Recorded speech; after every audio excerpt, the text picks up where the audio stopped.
this suddenly being a prince and these pleasures and all this palace suddenly broke apart for him, and he started looking, what is the point of all this? This is going to get old, this may get sick, for sure this will be dead. What am I investing my entire life in this?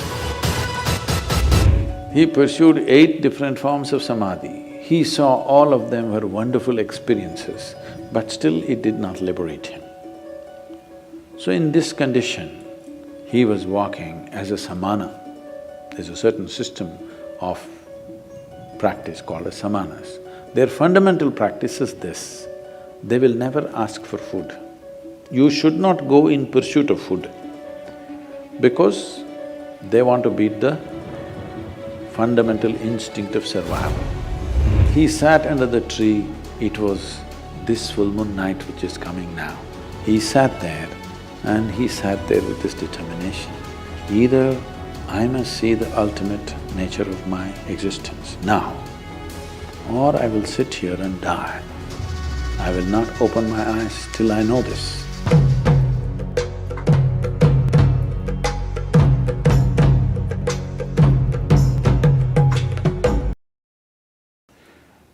May 10th is a special Purnami or a special full moon day because it's called Buddha Purnami. This is the day Gautama the Buddha got enlightened. You know this? This year it's on 10th of May. This full moon day is the day Gautama the Buddha got enlightened. There are many aspects to his life. The most important aspect is that he is a Buddha. That's not his name. His name is Gautama Siddhartha, but he is a Buddha. Buddha means he transcended his intellect. Bhu means buddhi, dha means dada. Buddhi means the intellect, dada means one who is above. One who is above his intellect is a Buddha. One who is in his intellect is a non-stop suffering human being. Something happens, they suffer, nothing happens, they suffer, whichever way. That is, if you're below the mind, we call them Buddhu. You're missing the point. If you're above the mind, you're a Buddha. If you're below the mind, you're a Buddhu. If you're in the mind, you're non-stop suffering. So how did he become this? He tried many things in his life. He was a prince of a small princely state. Because some yogi predicted that this will either become a great emperor or become a great sage. When he made this prediction, the father got little excited. He did not want him to become a great sage, he wanted to become a great emperor. So he decided he will not expose him to… because he thought by being exposed to some suffering or misery, he may turn into a sage. So he kept him in utter pleasure, the best of food, best of clothes, best of pleasures, everything. When he was 19 years of age, he got him married to a very pretty young woman, kept him in a palace secluded from the rest of the society where he lives in pleasure, never exposed to any kind of suffering. One day he thought he will just take a drive through the town. He asked his charioteer to take him across. So he was going, and then he saw a man who was old, was going like this. So he had never seen an old man in his life. His father had protected him from all this. He said, what happened to him? So the charioteer said, oh, he's just an old man. How does it happen? He asked. He said, everybody gets old someday. He looked at himself, he was a nice youth. What, me also? He said, yes, everybody gets old. They live long enough, they get old. This was a realization for him. I will become like this? Then he saw a man lying on the street who was ill with something, not able to get up, in great suffering. He said, stop, what is this guy? What's he doing? He said, oh, he's sick, unfortunately. What does that mean? He said, my body, sometimes it gets sick. It can happen to anybody. It can happen to just anybody. Me, a prince, it can happen to me. It can happen to anybody. Then he said, oh, I can become like this. Then they were going further, he was completely disturbed by this. Then he saw a funeral. They were carrying a dead body of a man. What happened to that guy? Oh, he just died. What does that mean? That happens to everybody without exception. Then he said, what am I doing? Just eating, pleasures, nonsense, what am I doing with myself? And he struggled, he went into turmoil within himself. This suddenly being a prince and these pleasures and all this palace suddenly broke apart for him, and he started looking, what is the point of all this? This is going to get old, this may get sick, for sure this will be dead. What am I investing my entire life in this? But by then he had an infant boy. He looked at his wife and his child, this loving wife and this lovely little baby. He could not leave. He struggled and struggled and struggled. By then, a little over 1.25 years passed. When the boy was 1.5 years of age, he could not hold it anymore. In the middle of the night, like a thief, without telling anybody, he slipped out of the palace and left for good. He went in search, I want to know the truth about this life. He went from school to school. These are times when different schools were established in India. At one point, there were over 1,800 schools. I'm saying not just institutions, 1,800 different ways of doing things, 1,800 different varieties of yoga. Not the kind that you're seeing in California, somebody doing like this, somebody doing like this, really intricate expressions. It is like how the medical science is becoming today. 25 years ago, you wanted a medical checkup, all you needed was your family doctor. Today, for every part of your body, there is a doctor. A few years ago, I had a knee injury, I was playing soccer and I broke something in the knee. And I was all packed up and I was speaking. That's how I got into golf, because of this knee injury. Somebody told me, gifted me a golf kit and said, Sadhguru, you're too old for any other game, you just play golf. So I was sitting there in Atlanta and talking, speaking at a place. Then I was in pain, I couldn't even move. So when this is over, when I was speaking, one person raised his hand, I thought he wants a question. But then he said, Sadhguru, I would like to examine your knee after this is over, I'm a knee doctor. I said, come on, you're an orthopedic. So, no, I'm a knee doctor. Then I said, right or left? Which one are you? So specialization is going. A time will come, probably in 50 years' time, if you want a medical checkup, you need 100 doctors to check you. By the time you get these 100 appointments, maybe you need an undertaker. Then it'll become ridiculous. Okay, you went to 3 doctors, all right. You went to 5 doctors, all right. If it becomes 50, 100 doctors for a medical checkup, it's become ridiculous, isn't it? This happened to yogic system. People started specializing and specializing in variety of small things. Each specialization has a whole thing by itself. Someone just came and told me they're a dentist, okay, I'm not speaking in any of this thing. For example, dentistry, just 32 teeth, all right? They study for 9 years, 32 teeth. 9 years of study, still they don't know everything about it. That's the nature of creation. If you start studying one tooth at a time, you will see each one of them has something specific about it.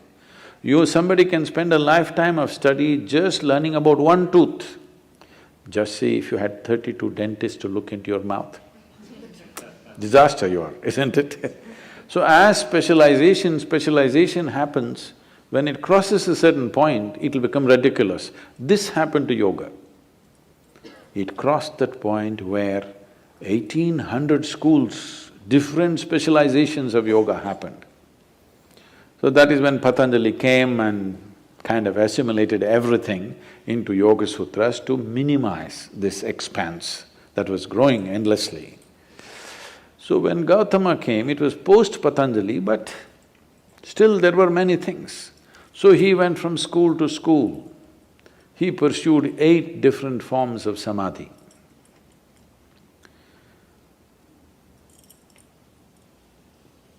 We're talking about samadhi, okay. He pursued 8 different forms of samadhi. He saw all of them were wonderful experiences, but still it did not liberate him. So in this condition, he was walking as a samana. There's a certain system of practice called as samanas. Their fundamental practice is this: they will never ask for food. You should not go in pursuit of food because they want to beat the fundamental instinct of survival. No matter what, you're always going in pursuit of food, please understand this. You may complicate it in so many ways, but fundamentally, you're talking so much about economy means you're just thinking about survival all the time, isn't it? Survival glorified, but still it is survival. So one fundamental sadhana for them is, you never pursue your instinct of survival. You simply keep going. So samanas used to just walk, never asking for food. But the culture was sensitive. If they saw a spiritual person walking, people will cook at home and run behind him and serve him wherever he is, because they know he will not ask for food. Today if you become a samana, you will walk yourself to death. Those days, people were sensitive to his sadhana and responded. So there were thousands of samanas walking the country. So Gautama became a samana. And even if you're not asking for food, you will walk near a town, so that food will come. But Gautama took it too seriously and just walked. He became all bones, just bones and a bag of skin, like that he became. Then he came to a place where there was a river called Niranjana. Unfortunately, that river is gone now, no more river. Just about 18 to 20 inches of water, maybe moving little rapidly. He stepped into it, halfway down into the river, he did not have the energy to cross. There was a tree branch, a dead branch, he just held on to it. He doesn't have the strength to take the next step, but he's not the kind of man to let go. He held on, we don't know for how long, people say for a very long time. Maybe it was 2 minutes. When you're feeling so weak, those 2 minutes might have looked like many years. Then as he hung on, he just realized, what is it that I'm striving for? What is it I'm wandering the entire country, growing from school to school, learning this, learning that, what is it that I'm looking for? Then he realized, there's really nothing. This life is on. All I have to do is just take away the barriers which are not allowing me to experience this. When he realized that everything is within him, there's nowhere to search, suddenly he had the energy to take the next step and the next step. He crossed the river, came and sat down under that now very famous Bodhi tree, which has become more famous than the Buddha himself. A part of the tree, a remnant or a progeny of the tree still exists in Bodh Gaya. And he sat under the tree, it was this full moon night which is coming now. He sat there and he sat there with this determination. Either I must see the ultimate nature of my existence now, or I will sit here and die. I will not open my eyes till I know this. Once he made that resolve, because the only problem is there is no resolve. Every 2 minutes, your intentions are changing. If you are totally on, to know what is within you, how long should it take? It should happen in a moment, isn't it? Because there's no distance to travel. Time is a quantity which is necessary only when there is a distance to travel, isn't it? If there is no distance to travel, if I ask you, how long does it take for you to sit here? You're already sitting. It's already there. It doesn't take any time. So you are already alive and on. It doesn't take any time for realization because you don't have to do anything particular. When he saw this, he was fully enlightened and the moon was shining. And he had not eaten for many months on end probably. Years, actually 4 years he was a samana. And people around him, he had gathered about 5 disciples, I think. These guys thought he's real because he doesn't eat, he's really rigid. And they saw he's in some state, exuberant state, and they could see the light on his face. Then they were waiting for him to open his eyes and give the teaching. He opened his eyes, looked at them, smiled and said, "Cook something, let's eat." They were totally disappointed, they thought he's lost it. They walked with him for 4 to 8 years, when he had nothing but torture. When he got enlightened, they left him. Because they wanted to hear something severe. He said, "Cook something, let's eat. We've been wasting our time."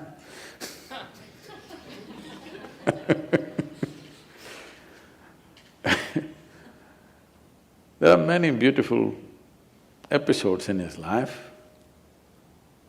When he one day walked upon the river bank after he has become a Buddha and went and sat down under a tree. Tree, not because tree is the best place to sit under, ants can get you. Because that was the only real estate of those times. There are no buildings and buildings and buildings everywhere. So tree was a good place, a pleasant place to sit under. Rather than sitting in harsh sun, you sit under a tree. An astrologer who was of great proficiency in his trade saw the footprint on the riverbank. He had come to… In India, people of this thing means… bath means always river. Those rivers are going away, I will tell you later. Bath means always river. So he came for a bath, the river, then he saw the footprint. There is a whole science, or rather observations, through which by looking at the way one's feet is, somebody predicts exactly what he will do. So he saw the footprint and then he saw that this is the footprint of an emperor, somebody who should rule the world. Then he wondered, why would such a person be in this remote place near a jungle? Then he followed the footprint, thinking he will meet an emperor. Then he saw this monk, Gautama, sitting under a tree. Then he looked at he thought either my astrology has gone all wrong, or I'm being fooled, or I'm in some kind of a hallucination. What's happening here? Then he went to Gautama and asked, who are you? Gautama was in this kind of Jasjit kind of state. He said, I'm nobody. I am just a nobody. But you have the feet of an emperor. You should conquer the world. Gautama said, that I will, but not by conquest. See, there are two ways you can have the world, either by conquest or by inclusion. Yes? I can make you yours, either by capturing you, chaining you and making you do what I want, or by including you as a part of myself. Yes? Both ways, something or somebody becomes yours, isn't it? But if you go by conquest, it will be a pain in your neck, always. If you include, this will become a great enhancement of life. He said, I am the emperor of the world. But then he said, you're a monk, you own nothing. I own nothing and I am a nobody. That is why everything is mine. Even mathematicians are trying to teach you the zero and the infinite are one and the same. So you becoming a no thing does not mean you're no use. You are a no thing means you have become all-inclusive, isn't it? You are something means you can only be that. You are a no thing, you can be any way you want. This is how this life is made. If your ability to respond is not curtailed, you can be anything you wish at any given moment, isn't it? So Gautama said, I'm anyway the emperor of the world, if that's a word you like, but I'm actually a nobody, because everything is anyway mine. If you see, I'm responsible for everything, everything is yours, isn't it? How does somebody become yours? Because you own them or you take responsibility for them? Because you take responsibility for them, they become yours, not otherwise, isn't it? If you own them forcefully, they will never be yours. Yes or no? Yes. If you forcefully own somebody, will they ever be yours? They'll never ever be yours. So this astrologer sat down. He said, you are a monk, you have nothing, on top of it you say, you're Jasjit, I'm sorry. On top of it you say, I am a nobody and everything is yours. What is this? Gautama said, you come, I have a way for you. You are busy making predictions of life. I have a plan. Why do you make predictions of life? You're incapable of making a plan and executing a plan. That is why you fall back on predictions, isn't it? Yes or no? If you are capable of making a plan and executing the plan, would you fall back on predictions? No. So Gautama said, you are busy making predictions. I'm here, I have a plan. Come, become a part of my plan. We'll make something else happen. You must become a part of this plan. We can make something wonderful happen. This same world can be turned into paradise if all of us go by a paradise plan, isn't it? Yes or no? Yes. The question is only, do that, because between a possibility and a reality, there is a distance. Or do we have the courage and the commitment to walk the distance? That's all it is. Yes?